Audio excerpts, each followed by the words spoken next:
4. Matthew, the 13th chapter, beginning at verse number 24. 24.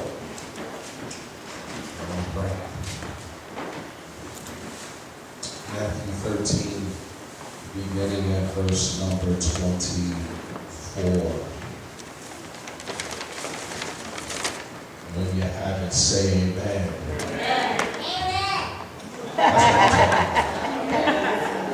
Some of y'all better get that kid's spirit, amen. All right. I'm just gonna read verses 24 through 30. I know we got a New Revised Standard Version this morning. It reads, he put before them another parable. The kingdom of heaven may be compared to someone who sowed good seed in his field. But while everybody was asleep, an enemy came and sowed weeds among the wheat, and then went away. So when the plants came up and bore grain, then the weeds appeared as well. And the slaves of the householder came and said to him, Master, did you not sow good seed in your field? Where then did these weeds come from? He answered, an enemy has done this.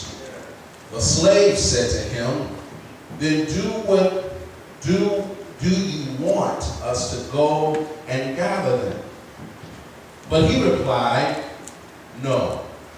For in gathering the weeds, you would uproot the wheat along with them. Let both of them grow together until the harvest. And at harvest time, I will tell the reapers, collect the weeds first and bind them in bundles to be burned, but gather the wheat into my barn. You may be seated in the presence of the Lord.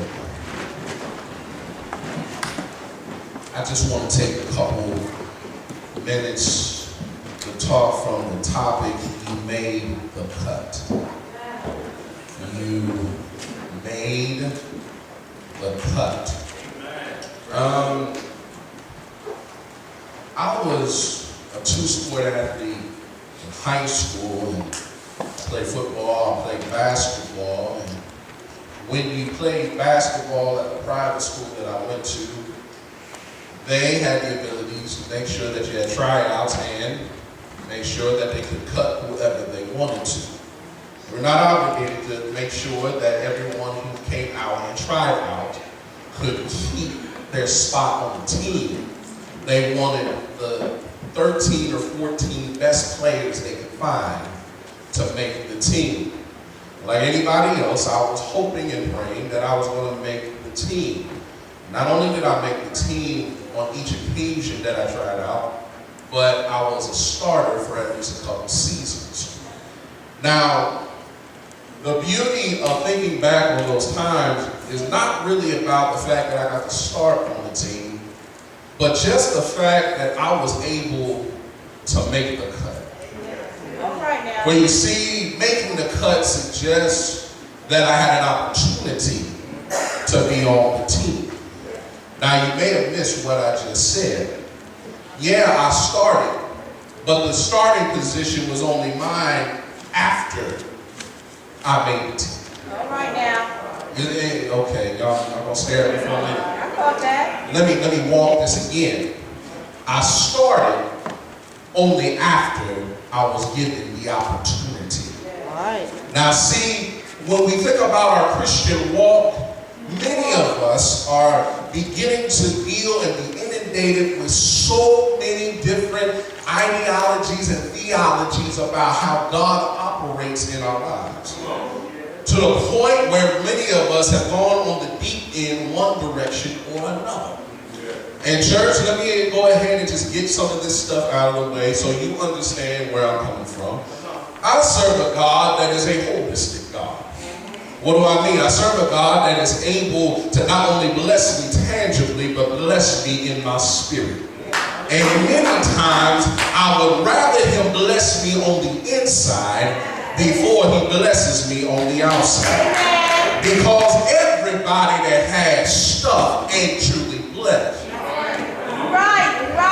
Oh, y'all warming up now, son. Everybody that has stuff ain't necessarily blessed. And everybody that doesn't have anything is not necessarily cursed. But when you get down to it, God is trying to find out with each and every person that follows him, are you willing and ready to really go and do my work? You better say Are that. you really prepared to do the things necessary to become the kind of individual that I want you to be? Are you really ready to grow in grace and in my knowledge? Are you ready to go to the next level? Are you prepared to make the cut? Everybody, the Bible says, there are people that are called, but few. You can quote it, but do you know what it means? See, everybody gets a call. Everybody gets a ring on the phone. But everybody is not chosen to get stuff done.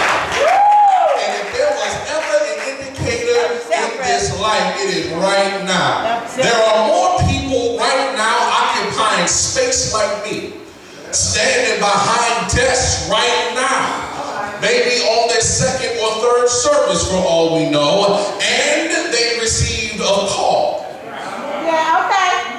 But God did not choose them. There are people that are sitting in pews everywhere. Many have been called, but some still have not been chosen. Everybody that goes to church is not making the cut. Everybody that walks through the doors of the church house is not saved because they come to a building. God is looking to see where the wheat is. And when you begin to look at the text, we know about this parable. Many of us always quote it in some way, shape, or form, that the wheat and the tares, the wheat and the weeds must grow together. We always quote that everybody's got to be in the same spot, but you really don't realize what Jesus was really talking about. So let me teach for a moment and recognize, first of all, when he uses parables, he's putting it in a place where people can reach it. Kingdom concepts, if God had to speak on his level, nobody could ever understand it. So the God of the universe in the flesh, known as Jesus, decided, let me break this down simply so you understand what you are about to witness. He said there was an enemy that came into a farmer's land and decided to plant weeds. Now most of us know that we don't like weeds in our garden. Anybody that has a garden, anybody has trees, anybody has anything pertaining to any kind of work outside, you don't want to be fooling with nobody's weeds. If you look at some of the seed that some people use, even grass seed, some of that grass seed has some weed stuff in there somehow. Why? Because some folk are cheap. The enemy came into the farmer's land and planted weeds. And when they woke up and they saw that these weeds began to grow, the workers went to the master and said, what should we do? Do you want us to do some weeding? It makes sense in gardening that you do some weeding, but look at what the master says. The master says, you know what? Don't fool with it. Because if you begin to weed, you'll pull up what is good. Suggesting to me that he believed that the servants, though zealous, would have done something to damage what was going right. Let me step back for a second and tell somebody that every now and then you need to quit being preoccupied with the wrong going on before you damage what's right. All right now. See, every now and then you don't realize it, but if you don't focus on the good that is growing, you will have a tendency of doing damage to the good that's happening around you. Let me say it a little differently, church. If you keep on focusing on the things that are so wrong in people's lives and not focusing on your own growth, you will miss God trying to develop you into what you need to be at the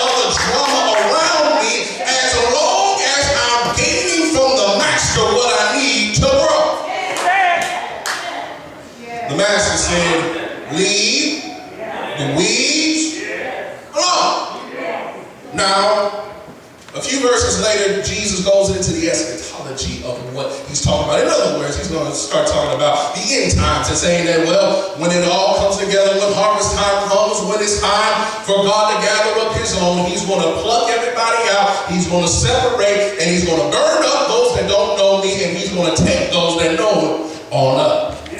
That's not what I need to deal with today. We don't need to deal with end times. There is a necessity to deal with the here and now and right in this moment. Many of us are so going through right now that we don't believe God is really blessing us like he really needs to. And let me help you out. Even though you may feel like God is not doing enough for you, even though you may be going through situations right now, you're looking for a job, you're looking for this, you're looking for that, you're trying your best, you're doing all that you can do, nothing's moving fast enough, it ain't moving fast enough for you, all this stuff is going haywire left and right. Let me tell you something, it is only a process because God is getting ready to show you that you're going to make the cut. Let me help you out with your cut. It's not about necessarily saying I'm going to make it onto the squad. That every now and then God has to allow life to cut you every once in a while. Even though you've done all that you can do, life still is a trip. Yes, life still messes with you. Yes, folk get on your nerves. Yes, your family ain't all together. Yes, there's always going to be something, but be of good cheer because he's trying to let you know I'm preparing you for something greater. Is anybody in here that can already shout in their spirit about greater and whatever greater may be for you? You ought to thank God in this moment that he is preparing you for the next level.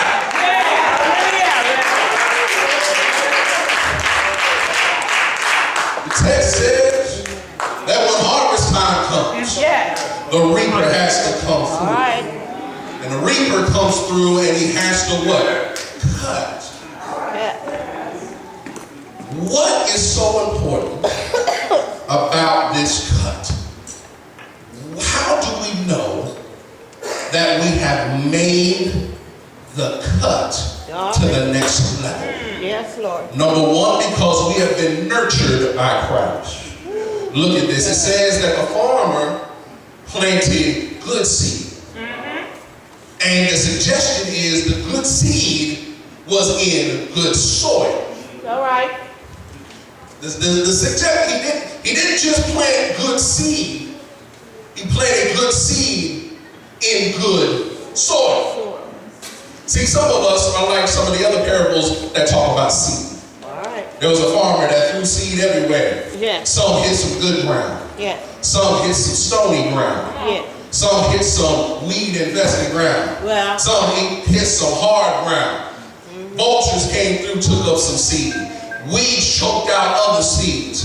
But in the good soil, the good seed got all that it needed. So the farmer made sure that before he wasted his seed, he prepared the ground so that the seed might grow. Yeah. Some of us don't even realize the kind of stuff we're in. See. Good ground requires that it's been tilled a little while.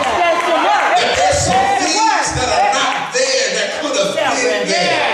How many of you know there are some people that used to be in your life that God just tilled right out of the ground? There's some things that went on in your life in your past that God had a way of tilling it right out of the ground. And he made a way out of no way just to make sure that you could be nurtured, that you might have a way to grow. Now, the ground was prepared, but you still need some fertilizer. Yes. That's that food. That's that stuff to jump on. You can't get through life without mess. You better say that. You're not going to make it through this life without mess. Yeah.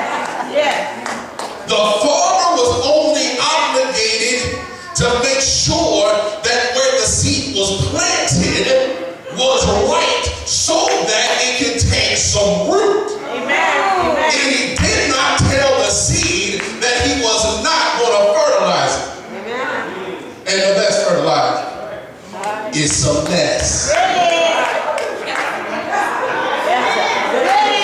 said the best. I said the best. And my folk are tired of hearing this story, but if it wasn't for the broken hearts that I experienced yesteryear, I would not have grown into the marriage I began to hear what I'm saying. If it wasn't for the trials that I went through, I wouldn't be standing here now telling you about his good. I'm trying to encourage her. See, you think that you're just going to, you're in the right place. You're in the right place. Why? Because he wants to see that you can handle this. Because, baby, if you can handle this thing, what he's getting ready to take it into,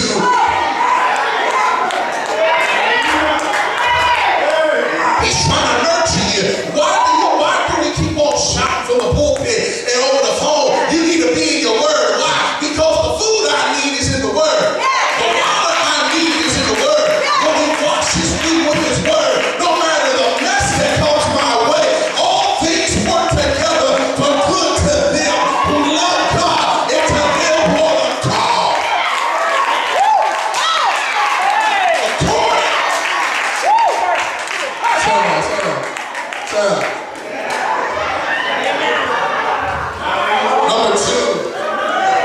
Number two, you know that you made the cut because you've outgrown your enemies. The text says that the master did not want the servants to weed anything. He said, let them grow. He said, let them grow.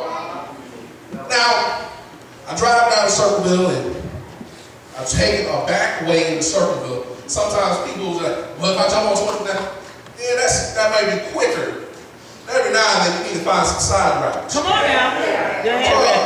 I take this side route directly into the city. And as I drive in, I always see all these fields.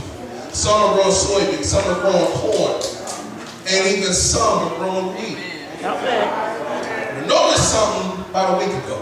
I noticed that as we were driving, my wife was in the car.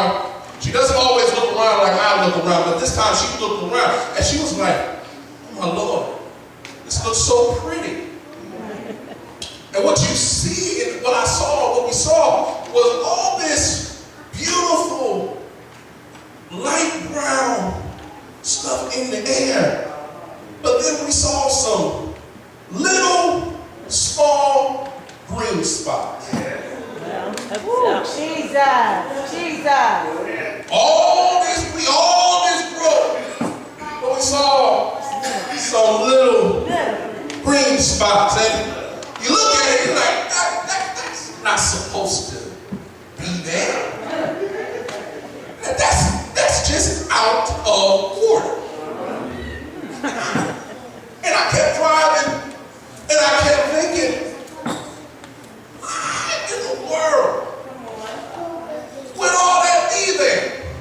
And then I remembered the text. I wasn't even going to preach this until this week happened. And you don't even need to know what happened this week, all of it. But what happened was I kept thinking, why don't they just get this stuff going? Come on. And the Lord spoke and he said, because when harvest time comes, I need to be able to identify everybody. When I identify everybody, there's going to come a point that all that have allowed me to nurture them are going to outgrow the things that are trying to pull on them. Watch this, don't miss this, don't miss this. Don't think for 1 second that your growth is going to always be seen first on this level. You can be struggling right now. You can be looking at your bank account on a daily basis and it's gone near zero every day you look. But then you look at your bills and your bills are still getting paid.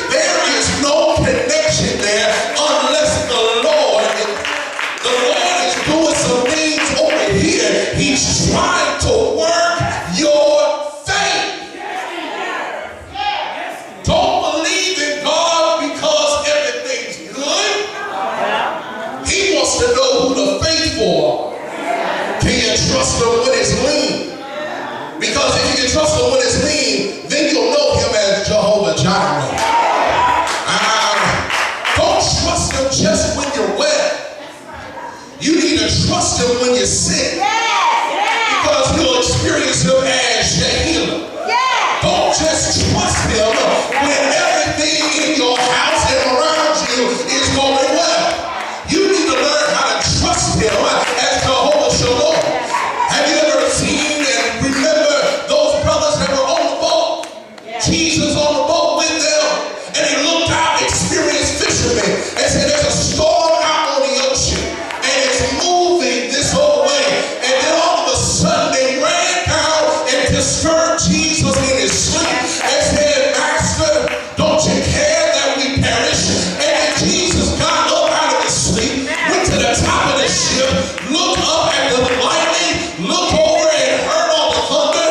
He muted the thunder. He took the light out of the lightning and he said, all y'all hush up. And when he said it, he looked at his disciples and said, don't you trust me enough that we're going to make it anyhow? See, some of us always want Jesus to speak, but you need to know that if he's on the boat with you, even if he don't say nothing, see, that's how you know you're grown. I don't need to hear him say, peace be still, because he's on the ship. When the Lord is on the ship, I don't have to do nothing but rest. See, you need to grow to a place where don't take Bishop saying something over your life. You need to grow to a place where all the Lord has to say, he could have said it 2 months ago, and all you gotta do is just make it walk it out. You need to grow to a place that your enemy's talking about you doesn't even mess with you. All you got to do is make it walk it out.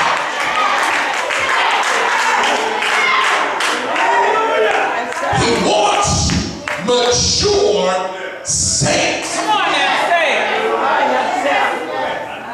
If you never shot it in here, your faith should be so strong that it could literally move the house in your silence. When I need God to move, I don't go through a whole lot of running. Y'all don't want to hear this, but here's some truth for you today. You can run and run and run, but God is going to look at you and say, fool, keep running left. I want your faith. The woman with the issue of blood didn't shout. She said within herself, if I can touch the hem of his garment, I will be made whole. And when she did it, she didn't even want to be seen. And Jesus said, who touched me? That's mature faith. Oh, there's a place for a shout. There's a place for a praise. But my God, we need to get to a place where we stop getting all the shouting and all this going on and get down to some real faith. You need to outgrow. Can I stick this in here? This is just extra. Not just your enemies, but some of the folk that might be your friends. Go ahead, Reverend. Help yourself. You need to outgrow your surroundings. Yes. So that the last thing can happen. I'm good. All right, help yourself, Reverend. You know you've made the cut because you've been nurtured by Christ. Because you've outgrown your enemies and maybe even your friends. But you also know that you've made the cut because you're going to get relocated to greater. Here comes the harvest. It said, when harvest time comes, here's what you do. Cut everything down. But first, get the weeds, bundle the weeds, and burn them up. Then and take it to my house. Now you may be looking at me like, that's the end of the word, ain't it? Walk it. Weeds only have one function. Yes, sir. One. The only function a weed has is to attempt to choke out whatever it's around. That's right. Yes. Only one function. There should be only one function. So when the farmer says, bundle them up and burn them up, the farmer is saying these weeds have no more use. But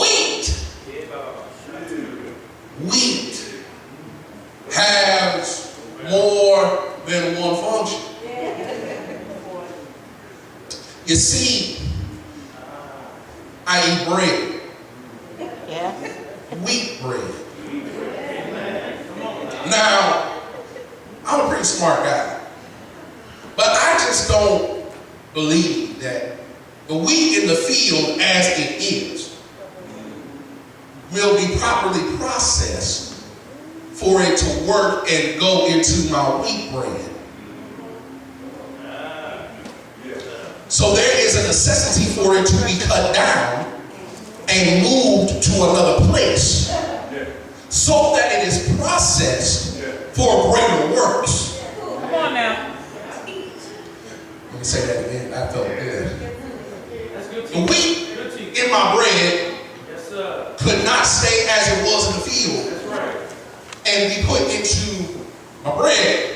It had to be cut down, All right, Rep. gathered, All right. taken to a barn, and prepared to be processed Amen. so that it can be used for greater works. You and I cannot be wheat sitting in a pew. Come on now. I'm sorry to tell you, but the work of the Church of the Living God is not truly done in these four walls.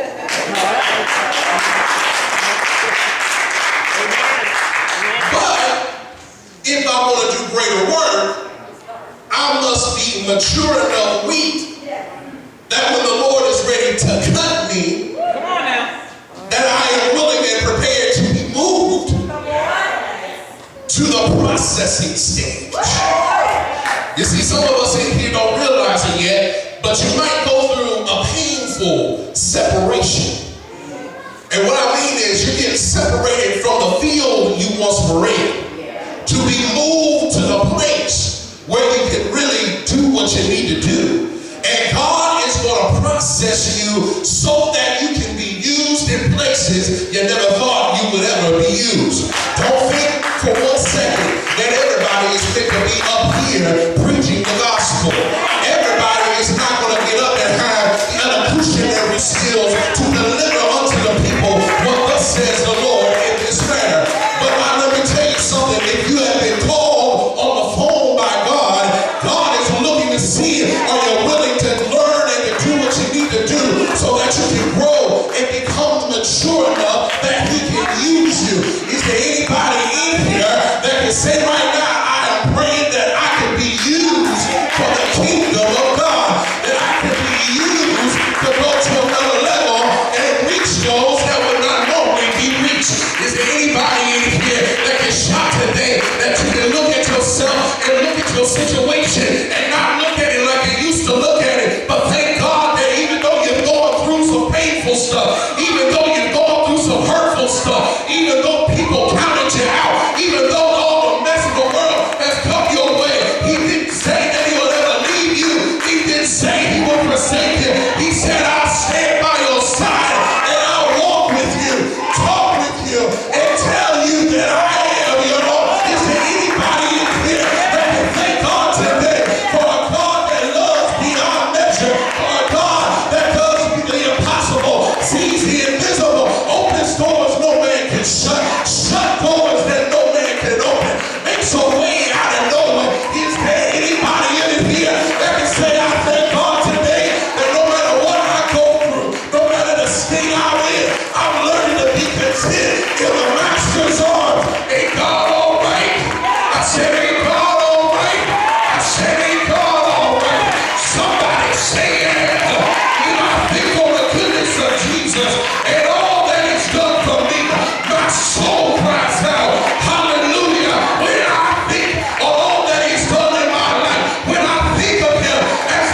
seed of salvation.